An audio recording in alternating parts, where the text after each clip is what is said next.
ನೀವುಗಳೆಲ್ಲ ಒತ್ತಾಯ ಮಾಡಿ ಆದಂಥ ಒಂದು ತೀರ್ಮಾನ ನಿರ್ಧಾರ ನನ್ನ ತಾಯಿಯವರು ಶ್ರೀಮತಿ ಅನಿತಾ ಕುಮಾರಸ್ವಾಮಿ ಅವರು ಉಪಚುನಾವಣೆಯಲ್ಲಿ ಸ್ಪರ್ಧೆ ಮಾಡಿದರು.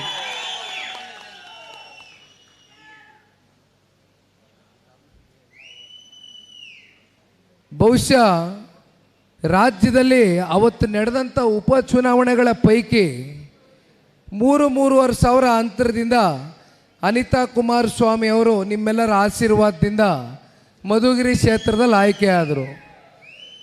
ಅಲ್ಲಿಂದ ಅವರ ಕಾಲ್ಕಡದಲ್ಲಿ ಸಾಕಷ್ಟು ಕಾಮಗಾರಿಗಳು, ಕೆಲಸ ಕಾರ್ಯಗಳು, ಬಹುಮುಖ್ಯವಾಗಿ ಯಾವುದೇ ಕ್ಷೇತ್ರದಲ್ಲಿ ಒಂದು ರೀತಿ ಸಂಘರ್ಷಕ್ಕೆ ಎಡೆ ಮಾಡಿಕೊಡ್ದಿರ ಒಂದು ಆರೋಗ್ಯಕರವಾದಂಥ ಒಂದು ಸನ್ನಿವೇಶ ಈ ಕ್ಷೇತ್ರದಲ್ಲಿ ಅನಿತಾ ಕುಮಾರಸ್ವಾಮಿ ಅವರ ಕಾಲ್ಗಡದಲ್ಲಿ ನಾವು ನೋಡಿದ್ವು. ಆದರೆ ಈಗೇನಾಗಿದೆ,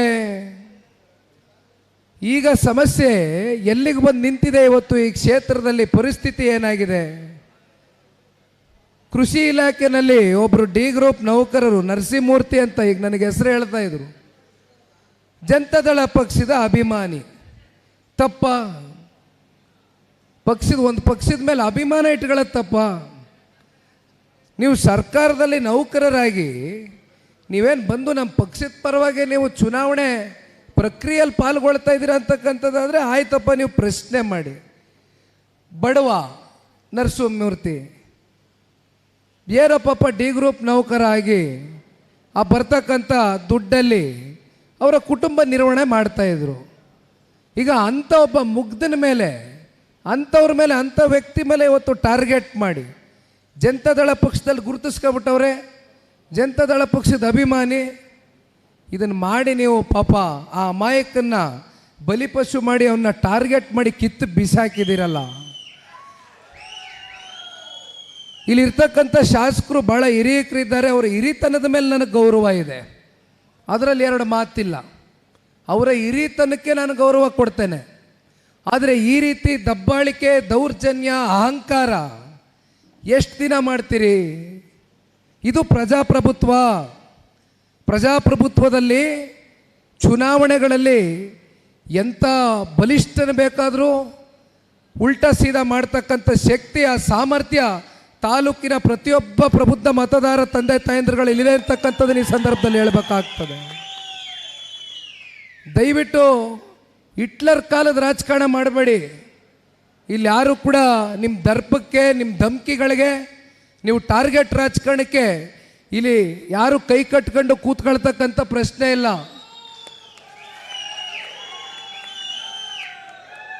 ನಾನು ವೀರಭದ್ರಣ್ಣನವರಿಗೆ ದಯಮಾಡಿ ಒಂದು ಈ ವೇದಿಕೆಯಲ್ಲಿ ಮನವಿಯನ್ನು ಮಾಡಲಿಕ್ಕೆ ಇಚ್ಛೆ ಪಡ್ತೇನೆ. 3 ಬಾರಿ ಚುನಾವಣೆಯನ್ನೇ ಎದುರಿಸಿದ್ದಾರೆ ವೀರಭದ್ರಣ್ಣನವರು. 18ರಲ್ಲಿ ಚುನಾವಣೆ ಪ್ರಚಂಡ ಬಹುಮತದಿಂದನೇ ಗೆದ್ದಿದ್ದಾರೆ, ಕಮ್ಮಿ ಅಂತ ಏನಲ್ಲ. ವೀರಭದ್ರಣ್ಣನವರೇ, ನೀವು 3 ಸಲ ಚುನಾವಣೆಗೆ ನಿಂತು 1 ಸಲ ಗೆದ್ದಿದ್ದೀರಿ. ನಾನು 3 ಸಲಿನೂ ರಾಜಕೀಯ ಷಡ್ಯಂತ್ರಕ್ಕೆ ಬಲಿಪಶು ಮಾಡಿದ್ದಾರೆ. ನಾನು ಇನ್ನೂ ಬೀದಿಲಿ ಓಡಾಡ್ತಾ ಇದ್ದೀನಲ್ಲ, ನಾನು ಇನ್ನೂ ಪಕ್ಷ ಕಟ್ಟಬೇಕು ಅಂತ ತೀರ್ಮಾನ ಮಾಡಿದ್ದೀನಲ್ಲ. ದಯವಿಟ್ಟು ಛಲ ಕಳ್ಕೊಳ್ಳೋದು ಬೇಡಣ, ಹಠ ಕಳ್ಕೊಳ್ಳೋದು ಬೇಡ. ಇದು ನನ್ನ ಪ್ರಶ್ನೆ ಆಗಲಿ ಅಥವಾ ಮತ್ತೊಬ್ಬರ ಪ್ರಶ್ನೆ ಆಗಲಿ ಅಲ್ಲ. ಇದು ಸಹಸ್ರಾರು ಸಂಖ್ಯೆಯಲ್ಲಿ ಈ ಪಕ್ಷವನ್ನು ಕಟ್ಟಿ ಬೆಳೆಸಿರ್ತಕ್ಕಂಥ ನಿಷ್ಠಾವಂತ ಕಾರ್ಯಕರ್ತರುಗಳ ಪ್ರಶ್ನೆ ಇದು. ಅವ್ರಿಗೆ ನಾವು ರಕ್ಷಣೆ ಕೊಡಬೇಕಾಗಿದೆ, ಅವರ ಜೊತೆಯಲ್ಲಿ ಬೆನ್ನೆಲುಬಾಗಿ ನಿಲ್ಲಬೇಕಾಗಿದೆ. ಕೆಟ್ಟ ಕೆಲಸಕ್ಕೆ ನಾವು ರಕ್ಷಣೆ ಕೊಡಬೇಕು ಅಂತ ನಾನು ಹೇಳ್ತಾ ಇಲ್ಲ. ಆದರೆ ಏನು ತಪ್ಪೇ ಮಾಡದಿರತಕ್ಕಂಥ ಅಮಾಯಕ ಕಾರ್ಯಕರ್ತರ ಮೇಲೆ ಈ ರೀತಿ ದೌರ್ಜನ್ಯ ಎಸೆತಕ್ಕಂಥದ್ದು ಇವೆಲ್ಲ ಆದಂಥ ಸಂದರ್ಭದಲ್ಲಿ ಇವತ್ತು ನಿಖಿಲ್ ಕುಮಾರಸ್ವಾಮಿ ನಿಷ್ಠಾವಂತ ಕಾರ್ಯಕರ್ತನಾಗಿ, ಜನತಾದಳ ಪಕ್ಷದ ಒಬ್ಬ ಕಾರ್ಯಕರ್ತನಾಗಿ ಹೇಳ್ತಾ ಇದ್ದೇನೆ, ಮಧುಗಿರಿ ವಿಧಾನಸಭಾ ಕ್ಷೇತ್ರ ನಮಗೆ ಮಾತೃ ಕ್ಷೇತ್ರ ಇದ್ದಂಗೆ. ಯಾವ ಕಾರಣಕ್ಕೂ ನಿಮ್ಮನ್ನು ಬಿಟ್ಕೊಡ್ತಕ್ಕಂಥ ಪ್ರಶ್ನೆ ಇಲ್ಲ. ನೀವು ಯಾರು ಕೂಡ ಆತಂಕಕ್ಕೆ ಒಳಗಾಗಬೇಕಾಗಿಲ್ಲ. ವೀರಭದ್ರಣ್ಣನವರು ನಾವು ಸುದೀರ್ಘವಾಗಿ ಮೊನ್ನೆ 15 ದಿನದಿಂದ ಮಾತನಾಡಿದ್ವು. ಸ್ವಲ್ಪ ಅವ್ರಿಗೆ ಎಲ್ಲೋ ಇನ್ನೂ ಮನಸ್ಸಿನಲ್ಲಿ ಯಾವ ರೀತಿ ಹೆಜ್ಜೆ ಹಾಕಬೇಕು, ಯಾವ ರೀತಿ ಒಂದು ವೇಗ ಕೊಡಬೇಕು ಅಂತಕ್ಕಂಥದ್ದು ಇನ್ನೂ ಅವರು ಡಿಸ್ಟರ್ಬೆನ್ಸಲ್ಲಿ ಇದ್ದಾರೆ, ಇಲ್ಲ ಅಂತ ಏನಿಲ್ಲ. ನಾನು ಅವರು ಕುತ್ಕೊಂಡು ಮುಕ್ತವಾಗಿ ಚರ್ಚೆ ಮಾಡಿದ್ದೀನಿ, ನಿಮಗೂ ಗೊತ್ತಿದೆ, ಹೌದಲ್ವೇ? ಇವತ್ತು ನೀವೆಲ್ಲ ನಮ್ಮ ಕುಟುಂಬದವರು, ನಿಮ್ಮ ಹತ್ರ ನೇರವಾಗಿ ನಾನು ಮಾತನಾಡಬೇಕಾಗ್ತದೆ. ಇವತ್ತು ನಾನು ರಾಜ್ಯ ಪ್ರವಾಸ ಮಾಡ್ತಾ ಇರೋ ಉದ್ದೇಶ ಏನು ಗೊತ್ತೇನಣ್ಣ? ನಿಮಗೆಲ್ಲ ಅನಿಸಿರ್ಬೋದು, ಇದೇನಪ್ಪ ಯಾವುದು ಚುನಾವಣೆನೇ ಇಲ್ಲವೇ, ಇನ್ನು 3 ವರ್ಷ ಅದೇ ಸಾರ್ವತ್ರಿಕ ಚುನಾವಣೆಗೆ, ವಿಧಾನಸಭಾ ಚುನಾವಣೆ 3 ವರ್ಷ ಅದೇ, ಜಿಲ್ಲಾ ಪಂಚಾಯತಿ ಚುನಾವಣೆ, ತಾಲೂಕ್ ಪಂಚಾಯತಿ ಚುನಾವಣೆ ಇನ್ನೂ ಘೋಷಣೆನೇ ಆಗಿಲ್ಲ, ಗ್ರಾಮ ಪಂಚಾಯತಿ ಚುನಾವಣೆ ಡಿಸೆಂಬರ್ ತಿಂಗಳಲ್ಲದೆ. ಇದೇ ನಿಖಿಲ್ ಕುಮಾರಸ್ವಾಮಿ ಇಷ್ಟು ಬೇಗ ಹೊರಟುಬಿಟ್ಟವನೆಲ್ಲ ರಾಜ್ಯ ಪ್ರವಾಸ ಅಂತ ನಿಮ್ಗೆ ಅನಿಸಿರ್ಬೋದು. ನನಗೆ ತಮ್ಮಗಳ ಸಂಪರ್ಕ, ಸಂಬಂಧ, ಬಾಂಧವ್ಯ, ನಿಮ್ಮ ಪ್ರೀತಿ ವಿಶ್ವಾಸಕ್ಕೆ ನಾನು ಸದಾ ಚಿರುಣೆ. ಅದಕ್ಕೋಸ್ಕರ ದೇವೇಗೌಡರು ಸಾಹೇಬರಿಗೆ ಅವ್ರ ಹೋರಾಟಕ್ಕೆ ಪ್ರತಿಫಲವಾಗಿ ಬೆನ್ನೆಲುಬಾಗಿ ನಿಂತಿದ್ದೀರಿ. ಕ್ಷೇತ್ರದ ಜನ ಕಾರ್ಯಕರ್ತರು ಹೃದಯದಲ್ಲಿ ಸ್ಥಾನ ಕೊಟ್ಟಿದ್ದೀರಿ. ಅದೇ ರೀತಿ ಸನ್ಮಾನ್ಯ ಕುಮಾರಣ್ಣವ್ರಿಗೆ ಹೃದಯದಲ್ಲಿ ಸ್ಥಾನ ಕೊಟ್ಟಿದ್ದೀರಿ. ಅನಿರೀಕ್ಷಿತವಾಗಿ ಬಂದು ಚುನಾವಣೆ ನಿಂತಂತ ನಮ್ಮ ತಾಯಿ ಅನಿತಾ ಕುಮಾರಸ್ವಾಮಿ ಅವ್ರನ್ನ ಗೆಲ್ಲಿಸಿ ಆಶೀರ್ವಾದ ಮಾಡಿದ್ದೀರಿ. ಎಲ್ಲಿ ಅಂತ ಹೋಗ್ಲಣ್ಣ, ನಿಮ್ಮ ಜೊತೆ ಇರ್ತೀನಷ್ಟೆ, ನಿಮ್ಮ ಜೊತೆ ಇರ್ತೀನಷ್ಟೆ. ನನಗೆ ಅಣ್ಣ, ನನಗೆ ನನ್ನ ಮುಂದೆ ಇರ್ತಕ್ಕಂಥ ಸವಾಲು ನಿಮಗೆ ತಿಳಿಸ್ಬಿಡ್ತೀನಿ. ನಿಖಿಲ್ ಕುಮಾರಸ್ವಾಮಿಗೆ ಒಬ್ಬ ಸಂಸದ ಆಗಬೇಕು, ಒಬ್ಬ ಶಾಸಕ ಆಗ್ತಕ್ಕಂಥದ್ದು ಇವೆರಡೇ ಗುರಿ ಅಂತಕ್ಕಂಥದ್ದಾದರೆ 24 ತಾಸು ಯಾವುದಾದ್ರೂ ಕ್ಷೇತ್ರ ಆಯ್ಕೆ ಮಾಡ್ಕೊಂಡು ಮದುವೆ, ಸಾವು ನೋವು ಎಲ್ಲ ಕಾರ್ಯಕ್ರಮಗಳು ಗುರ್ಸ್ಕೊಂಡು ಓಡಾಡಿದ್ರೆ ನನಗಿರ್ತಕ್ಕಂಥ ರಾಜಕೀಯದ ಇತಿಹಾಸಕ್ಕೆ 100ಕ್ಕೆ 100 ಜನ ಆಶೀರ್ವಾದ ಮಾಡ್ತೀರಿ.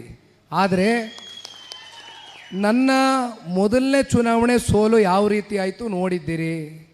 ಎಲ್ಲ ಸೇರ್ಕೊಂಡ್ರು, ಮುಗಿಸಿದ್ರು. ಕುಮಾರಣ್ಣ ಈ ರಾಜ್ಯದ ಮುಖ್ಯಮಂತ್ರಿಗಳ ಮಗನ್ನ ಮುಗಿಸಿದ್ರೆ ಸರ್ಕಾರ ಕೆಡಬೋದು ಅಂತ ಎಲ್ಲ ಸೇರ್ಕೊಂಡ್ರು.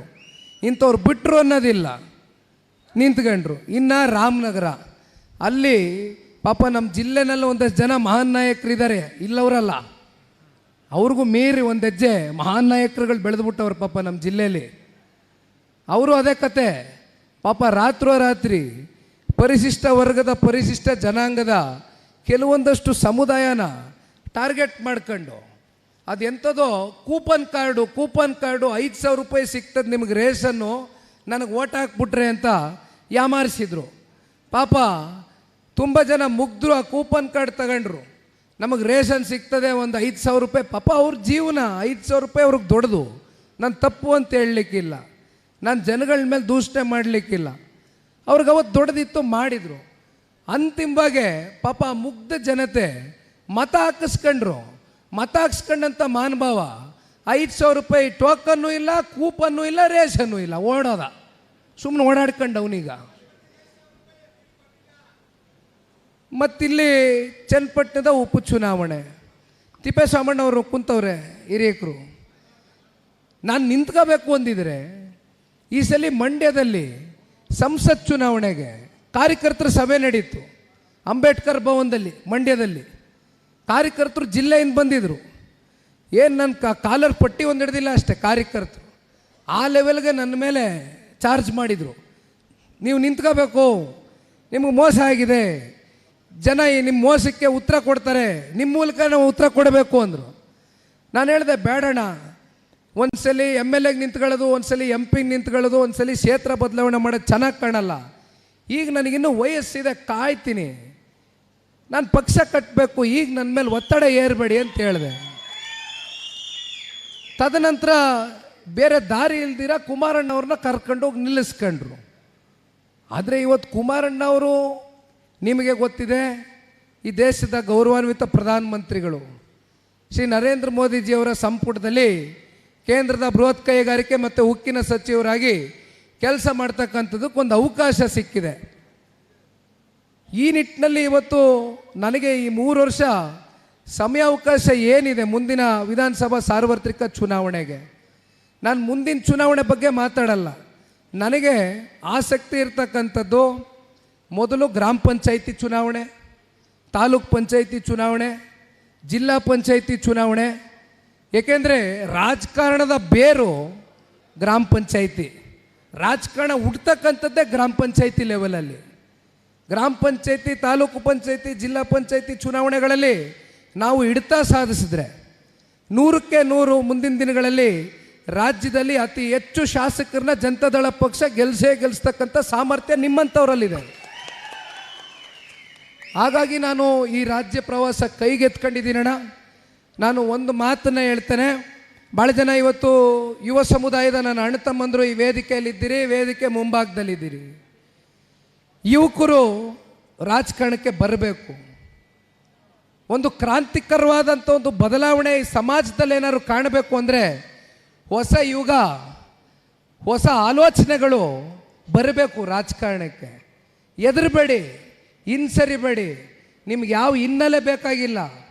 ನಿಮ್ಮ ಮನಸ್ಸಲ್ಲಿ ಉದ್ದೇಶ ಒಳ್ಳೆಯದಿದ್ದರೆ ಜನಗಳ ಪರವಾಗಿರಿ, ಜನಗಳಿಗೋಸ್ಕರ ಯೋಚನೆ ಮಾಡಿ, ಜನರ ಜೊತೆಗಿರಿ, ಜನರ ಜೊತೆ ಬೆರೀರಿ. 100ಕ್ಕೆ 100 ಜನ ನಿಮ್ಮನ್ನು ಮೇಲೆತ್ತಾರೆ. ಈ ಪಕ್ಷ ನಿಮ್ಮನ್ನು ಗುರುತಿಸುತ್ತೆ. ಟಿಕೆಟ್ ಕೊಡ್ತೀವಿ, ದಯವಿಟ್ಟು ಮುಂದೆ ಬನ್ನಿ.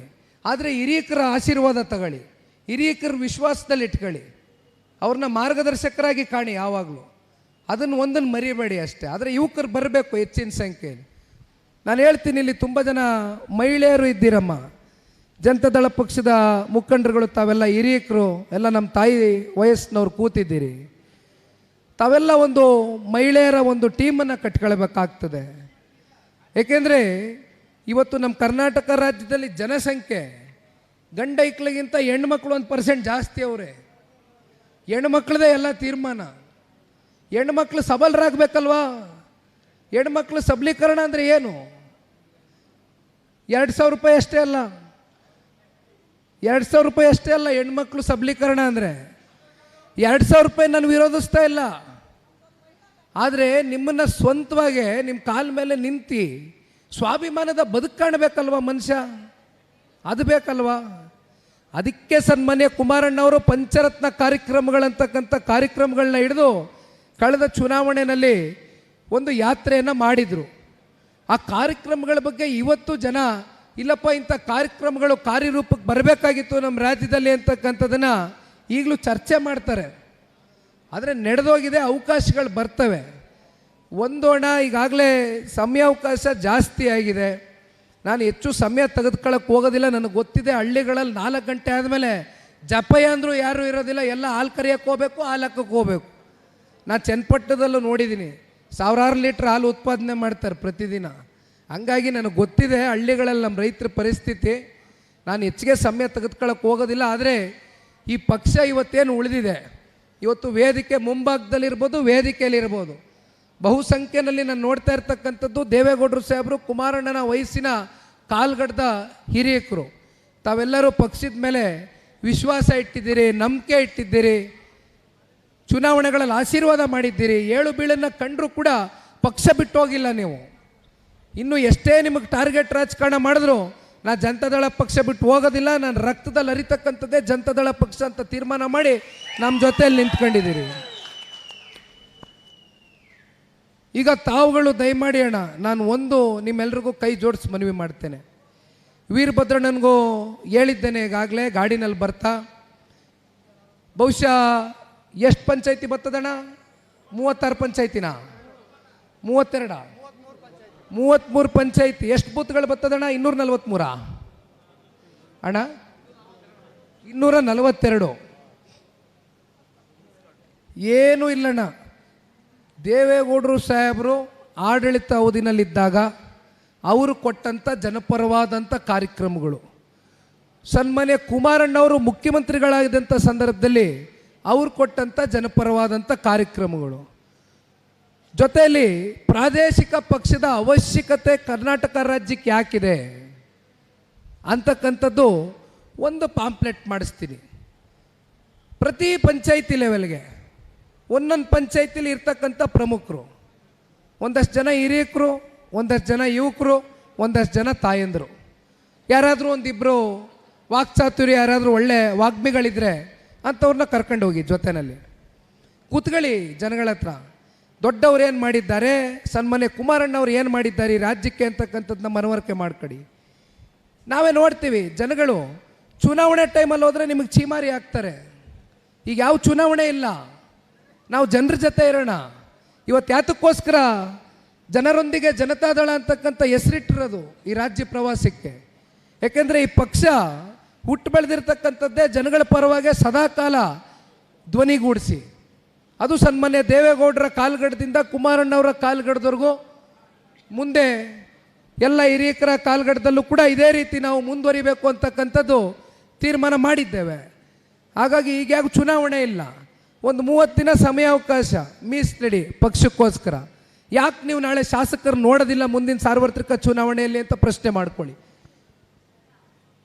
ಹಾಗಾಗಿ ಇವತ್ತೇನು ಈ ಮಿಸ್ಡ್ ಕಾಲ್ ಕ್ಯಾಂಪೇನ್ನ ಆಯೋಜನೆ ಮಾಡ್ಕೊಂಡಿದ್ದೇವೆ.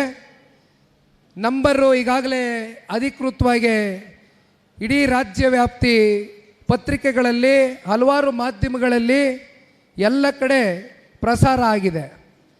ಈಗ ಈ ನಂಬರು ನಿಮಗೆ ಒಂದ್ಸಲಿ ನಾನು ನಂಬರ್ನ ಹೇಳ್ಬೋದಣ್ಣ? 500 ಜನ ಒಂದೇ ಸಲ ಫೋನ್ ಮಾಡಿದ್ರು ಜಾಮ್ ಆಗೋದಿಲ್ಲ, ದಯಮಾಡಿ ಹೊಡಿಬೋದು. ಆ ಥರ ಸಿಸ್ಟಮ್ ಮಾಡಿ ಬಿಟ್ಬಿಟ್ಟಿದ್ದೀವಿ. ನಂಬರ್ ಹೇಳ, ದಯಮಾಡಿ ಇಲ್ಲಿ ಕುಂತಿರೋರೇ ಒಂದು ಹೊಡೆದು ಬಿಡ್ರಿ ಹಳ್ಳಿಗೆ ಹೋಗೋಕ್ಕಿಂತ ಮುಂಚೆ. 99 99 64 00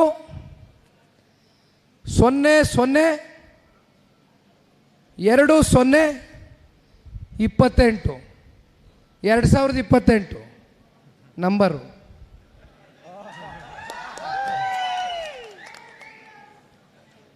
ದಯಮಾಡಿ ತಾವೆಲ್ಲರೂ ಹಳ್ಳಿಗಳಿಗೆ ಹೋಗಿ ನಾವು ಕೊಡ್ತಕ್ಕಂಥ ವಿಚಾರವನ್ನು ಎಲ್ಲ ಮತದಾರ ಬಾಂಧವರಿಗೆ, ಎಲ್ಲ ಹಿರಿಯಕರು, ತಾಯಂದರಿಗೆ ಮುಟ್ಟಿಸಿ, ಇವತ್ತು ಜನತಾದಳ ಪಕ್ಷ ಮತ್ತೆ ಈ ರಾಜ್ಯದಲ್ಲಿ ಯಾಕೆ ಅಧಿಕಾರಕ್ಕೆ ಬರಬೇಕು ಅಂತಕ್ಕಂಥ ಮನವರಿಕೆಯನ್ನು ಮಾಡಿಕೊಡುವ ಮೂಲಕ ಈ ಮಿಸ್ಡ್ ಕಾಲ್ ಕ್ಯಾಂಪೇನ್ಗೆ ತಾವೆಲ್ಲರೂ ಸಕ್ರಿಯರಾಗಿ ಈ ಸದಸ್ಯತ್ವದ ಒಂದು ನೋಂದಣಿಯ ಒಂದು ಕಾರ್ಯಕ್ರಮ ಯಶಸ್ವಿಯಾಗಿ ಮಾಡಿಕೊಡ್ಬೇಕು ಅಂತಕ್ಕಂಥದ್ದು ನಿಮ್ಮೆಲ್ಲರಲ್ಲಿ ನಿಮ್ಮ ಪಾದಗಳಿಗೆ ದಯಮಾಡಿ ಶಿರಸಾವಹಿಸಿ ಪ್ರಾರ್ಥನೆ ಮಾಡಿ ಕೈ ಜೋಡಿಸಿ ಕೇಳ್ಕೊಳ್ತೀನಿ.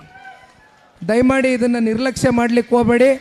ಪಕ್ಷ ಕಟ್ಟೋಣ, ಪಕ್ಷ ಬೆಳೆಸೋಣ, ಪಕ್ಷದ ಜೊತೆಯಲ್ಲಿ ಪಕ್ಷದ ಕಾರ್ಯಕರ್ತರು ಬೆಳಿಬೇಕು. ಯಾಕೆಂದರೆ ಇನ್ನೊಂದು ಮಾತು ನಾನು ಹೇಳಲಿಕ್ಕೆ ಬಯಸ್ತೇನೆ. ತುಂಬ ಜನರ ಮನಸ್ಸಿನಲ್ಲಿ ಒಂದು ಭಾವನೆ ಇದೆ, ಇದು ಸನ್ಮಾನ್ಯ ಕುಮಾರಣ್ಣ ಅವ್ರಿಗೂ ಕಾಡ್ತಾ ಇದೆ. ಏನಪ್ಪ ಕುಮಾರಣ್ಣ ಅವರು 2 ಬಾರಿ ಈ ರಾಜ್ಯದ ಮುಖ್ಯಮಂತ್ರಿ ಆದರು, ಪಕ್ಷದ ಕಾರ್ಯಕರ್ತರು ಮುಖಂಡರಿಗೆ ಏನೂ ಅನುಕೂಲ ಆಗಲಿಲ್ವಲ್ಲ ನಾವು ಹೊಂದ್ಕೊಂಡಷ್ಟು ಮಟ್ಟಕ್ಕೆ ಅಂತ ನಿಮ್ಗೆ ಅನಿಸ್ತಾ ಇರ್ಬೋದು. ಯಾಕೆಂದ್ರೆ ನಾನು ನಿಮ್ಮ ಹೃದಯದಲ್ಲಿ ಏನಿದೆ ಅಂತಕ್ಕಂಥದ್ದು ನಾನು ಇವತ್ತು ಅರ್ಥ ಮಾಡ್ಕೋಬೇಕಾಗ್ತದೆ. ಸುಮ್ಮನೆ ನಿಖಿಲ್ ಬಂದ ಬೊಗಳೆ ಭಾಷಣ ಬಿಟ್ಟ ಹೊಂಟೋದ ಅಂತ ಅನ್ಬಾರ್ದು ನೀವು. ಯಾಕೆಂದರೆ ಇವತ್ತು ನೀವು ಕಷ್ಟಪಟ್ಟು ದುಡಿಯೋರು ನೀವು.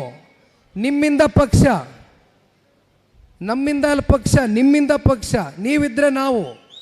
ಹಾಗಾಗಿ ಇವತ್ತು ಕುಮಾರಣ್ಣವ್ರ ಮನಸ್ಸಲ್ಲಿ ಏನು, ನಿಮ್ಮ ಹೃದಯದಲ್ಲಿ 2 ಬಾರಿ ಮುಖ್ಯಮಂತ್ರಿ ಆದರೂ ಕೂಡ ನಮ್ಗೆ ಅವಕಾಶ ಸಿಕ್ಕಲಿಲ್ವಲ್ಲ ಅಂತಿದೆ. ಆದರೆ ಈ ಬಾರಿ ನಾನು ಹೇಳ್ತೇನೆ, 2 ಬಾರಿ ಅತ್ಯಂತ ಕಮ್ಮಿ ಅವಧಿ, ಅಲ್ಪಾವಧಿ, 20 ತಿಂಗಳು, 14 ತಿಂಗಳು, 34 ತಿಂಗಳು. ಅದರಲ್ಲೂ 2ನೇ ಬಾರಿ ಮುಖ್ಯಮಂತ್ರಿಗಳಾದಾಗ ಉಸಿರುಕಟ್ಟು ವಾತಾವರಣ, ಅದ್ರ ಬಗ್ಗೆ ನಾನು ಮತ್ತೆ ಏನು ಹೇಳಬೇಕಾಗಿಲ್ಲ, ಹಲವಾರು ಬಾರಿ ಪ್ರಸ್ತಾವನೆ ಮಾಡಿದ್ದೇವೆ. ಆದರೆ ಈ ಬಾರಿ ಶತಸಿದ್ಧ ರಾಜ್ಯದ ಜನತೆ ಈ ರಾಜ್ಯ ಸರ್ಕಾರದ ದುರಾಡಳಿತ, ವೈಫಲ್ಯತೆ, ಭ್ರಷ್ಟಾಚಾರ ಹಂತದಲ್ಲೂ ಇವತ್ತು ಅವರು ನಡ್ಕೊಳ್ತಾ ಇರ್ತಕ್ಕಂಥ ರೀತಿ, ಅವರು ತಗೊಳ್ತಾ ಇರ್ತಕ್ಕಂಥ ತೀರ್ಮಾನ ಎಲ್ಲವೂ ಕೂಡ ತಿರಸ್ಕಾರ ಮಾಡ್ತಕ್ಕಂಥ ಸಮಯ ಭಾಳ ದೂರ ಇಲ್ಲ. 100ಕ್ಕೆ 100 ಮುಂದಿನ ಸಾರ್ವತ್ರಿಕ ವಿಧಾನಸಭಾ ಚುನಾವಣೆಯಲ್ಲಿ ಜನ ನಮಗೆ ಆಶೀರ್ವಾದ ಮಾಡ್ತಾರೆ. ಆದರೆ ನಾವು ಜನರ ಜೊತೆಯಲ್ಲಿ ಇರಬೇಕು, ಜನರ ವಿಶ್ವಾಸದಲ್ಲಿ ಇರಬೇಕು, ಜನರ ಧ್ವನಿಯಾಗಿ ಕೆಲಸ ಮಾಡಬೇಕಣ್ಣ. ಅದೊಂದು ನಿಮಗೆ ಕೈ ಜೋಡಿಸಿ ಮನವಿ ಮಾಡ್ತೀನಿ. ಆಮೇಲೆ ನಾನು ಇವತ್ತು ಒಂದಿನ ಸಭೆ ಮುಗಿಸಿ ಹೋಗ್ತೀನಿ ಅಂತ ಯಾರೂ ಅನ್ಯತಾ ಭಾವಿಸ್ಬೇಡಿ. ನಾನು ಒಂದಲ್ಲ ಇನ್ನೂ 10 ಬಾರಿ ಬರ್ತೀನಿ, 20 ಬಾರಿ ಬರ್ತೀನಿ ಮುಂದಿನ ವಿಧಾನಸಭಾ ಸಾರ್ವತ್ರಿಕ ಚುನಾವಣೆಗೆ ಮುಂಚಿತವಾಗಿ.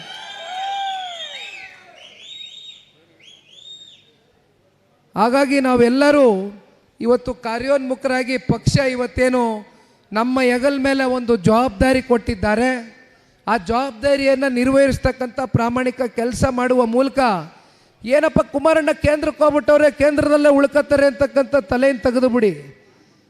ಕುಮಾರಣ್ಣ ಈ ರಾಜ್ಯಕ್ಕೆ ಅವಶ್ಯಕತೆ ಇದೆ. ಕುಮಾರಣ್ಣನ ನಾಯಕತ್ವ ಈ ರಾಜ್ಯಕ್ಕೆ ಅನಿವಾರ್ಯ. ಇದು ಮುಂದಿನ ದಿನಗಳಲ್ಲಿ ನಿಮಗೆ ಗೊತ್ತಾಗ್ತದೆ. ನಾನು ಈಗ ಹೇಳಿದ್ರೆ ಭಾಳ ಬೇಗ ಹೇಳ್ದಂಗೆ ಆಗ್ತದೆ. ಆದರೆ ಇದು ನಮ್ಮ ಅಭಿಪ್ರಾಯ ಅಷ್ಟೇ ಅಲ್ಲ, ಪಕ್ಷದ ಕಾರ್ಯಕರ್ತರ ಅಭಿಪ್ರಾಯ ಅಷ್ಟೇ ಅಲ್ಲ, ರಾಜ್ಯದ ಜನತೆ ಈಗಾಗಲೇ ಚರ್ಚೆ ಮಾಡ್ತಾ ಇದ್ದಾರೆ. ಕುಮಾರಣ್ಣ ಅವರ ಕಾಲ್ಗಡದಲ್ಲಿ ಅಲ್ಪಾವಧಿ ಆದರೂ ಕೂಡ, ಅವರ ಅಧಿಕಾರ ಭಾಳ ಕಮ್ಮಿ ಅವಧಿ ಇದ್ದರೂ ಕೂಡ ಅವ್ರು ಕೊಟ್ಟಂಥ ಜನಪರ ಕಾರ್ಯಕ್ರಮಗಳು, ಯೋಜನೆಗಳು, ಅವರು ಜನಗಳ ಹೃದಯವನ್ನು ಯಾವ ರೀತಿ ಒಂದು ರೀತಿ ಪ್ರೀತಿಯನ್ನು ಪಡೆದ್ರು, ಬಹುಶಃ ಯಾವ ರಾಜ್ಯದ ಮುಖ್ಯಮಂತ್ರಿಗಳು ಕೂಡ ಅಷ್ಟು ಹೃದಯಕ್ಕೆ ನಾಟ್ತಕ್ಕಂಥ ಕಾರ್ಯಕ್ರಮಗಳು ಇಲ್ಲಿವರೆಗೂ ಕೊಡಲಿಕ್ಕಾಗಿಲ್ಲ. ಹೃದಯ ಗೆದ್ದಿದ್ದಾರೆ ಕುಮಾರಣ್ಣ ಅವರು. ಮತ್ತೆ ಕುಮಾರಣ್ಣವರು ಈ ರಾಜ್ಯದ ಮುಖ್ಯಮಂತ್ರಿಗಳಾಗಿ ನೋಡಬೇಕು ಅಂತಕ್ಕಂಥ ಅಪೇಕ್ಷೆ ಮಗಂದಲ್ಲ. ಇದು ಜನಗಳಿಗೋಸ್ಕರ, ನಮ್ಮ ಸ್ವಾರ್ಥಕ್ಕೋಸ್ಕರ ಅಲ್ಲ, ಜನರ ಹಿತಾಸಕ್ತಿಗೋಸ್ಕರ, ಈ ರಾಜ್ಯದ ಸಮಗ್ರ ಅಭಿವೃದ್ಧಿಗೋಸ್ಕರ ಕುಮಾರಣ್ಣ ಅವರು ಮತ್ತೆ ಈ ರಾಜ್ಯದಲ್ಲಿ ಮುಖ್ಯಮಂತ್ರಿಗಳಾಗಬೇಕಣ್ಣ. ದಯಮಾಡಿ ನಾವು ನೀವೆಲ್ಲರೂ ಒಟ್ಟಾಗಿ ಕೈ ಜೋಡಿಸೋಣ, ಕೆಲಸ ಮಾಡೋಣ. ನಾನು ಕಾರ್ಯಕರ್ತನ ಕೆಲಸ ಮಾಡ್ತೇನೆ. ನನಗೆ ಯಾವ ಸ್ಥಾನಮಾನದ ಅಪೇಕ್ಷೆ ಇಲ್ಲ. ನನಗೆ ಯಾವ ರಾಜ್ಯಾಧ್ಯಕ್ಷ ಆಗಬೇಕಾಗಿಲ್ಲ, ಯಾವ ಶಾಸಕ ಆಗಬೇಕಾಗಿಲ್ಲ, ಯಾವ ಸಂಸದ ಆಗಬೇಕಾಗಿಲ್ಲ.